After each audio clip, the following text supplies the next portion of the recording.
देखो दोस्तों, प्रश्नावली 2.2 का प्रश्न नंबर 5 देखिए।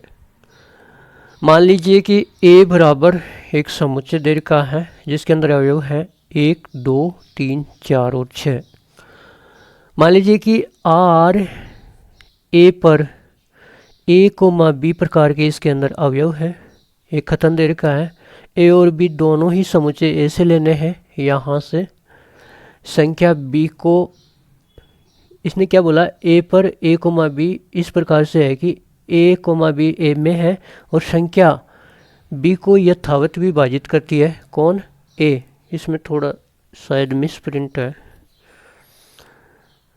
हाँ, संख्या ए संख्या बी को यथावत विभाजित करती है। संख्या ए संख्या बी को यथावत विभाजित करती है। तो ये खतन देर का है, यहाँ से लेकर के यहाँ तक ये द्वारा परिभाषित एक संबंध है। तो हमको क्या दिखाना है कि जो संबंध है उसको रोस्टर रूप में दिखाना है, उस संबंध का प्रांत दिखाना है, उस संबंध का परिसर दिखाना है। तो देखिए दोस्तों, इसका हल देखिए, आसान है, जैसा जैसा बोला वैसा वैसा करना है। दिया है, क्या दिया है? एक तो समुच्चय ए दिया है 1, 2, 3, 4, 6 और एक खतन हमको दिया है। क्या दिया है कि उसमें ए बी प्रकार के अवयव होंगे सच दैट ए और बी दोनों ही समुच्चय ए में से लेने हैं, जहां संख्या ए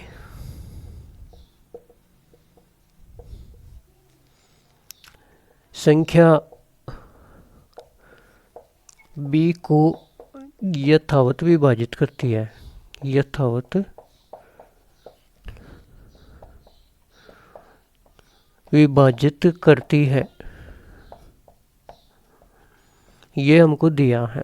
ठीक है दोस्तों, एक संख्या ए बी को यथावत यानी पूरा पूरा विभाजित करती है। इसका मतलब बी को ए है ना, वो पूरा पूरा विभाजित करती है, ये इसने बोला है। तो इसको लिख लेते हैं। कौन कौन से अवयव आएंगे?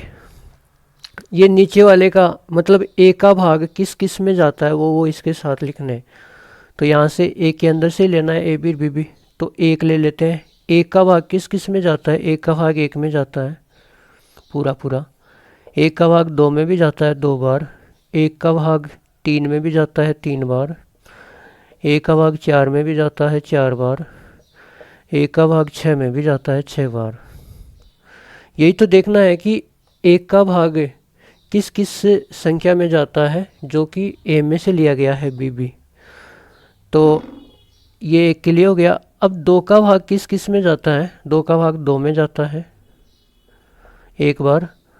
2 का भाग 3 में नहीं जाता है। 2 का भाग 4 में पूरा पूरा जाता है। 2 का भाग 6 में भी पूरा पूरा जाता है। ठीक है, अब 3 का भाग किस किस में जाता है? 3 का 3 में जाता है एक बार। 3 का भाग 4 में नहीं जाता है। 3 का भाग 6 में जाता है 2 बार। इसके बाद में 4 का भाग किस किस में जाता है? 4 का भाग 4 में जाता है। 4 का भाग पूरा पूरा 6 में नहीं जाता है। 6 का भाग 6 में तो जाता ही है एक बार,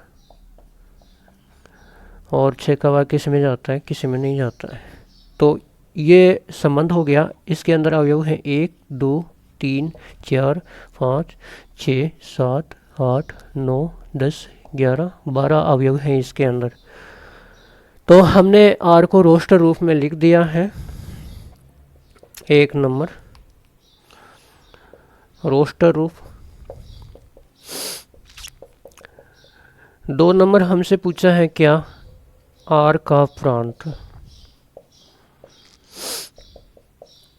तो प्रांत क्या लिखना है दोस्तों? पहले पहले अवयव लेने हैं और किसी भी अवयव को 2 बार नहीं लेना है। तो 1, 1, 1, 1, 1, तो 1 ले लेंगे। फिर 2, 2, 2, 2 ले लेंगे।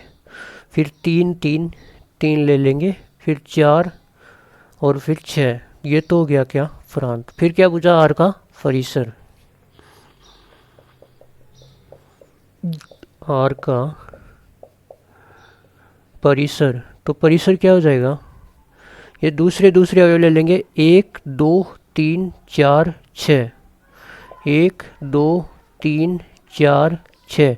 अब किसी भी अवयव को 2 बार नहीं लिखना है, 2 आ चुका है, 4 आ चुका है, 6 आ चुका है, 3 आ चुका है, 6 आ चुका है, 4 आ चुका है, 6 आ चुका है, तो परिसर के अंदर ये अवयव हो जाएंगे।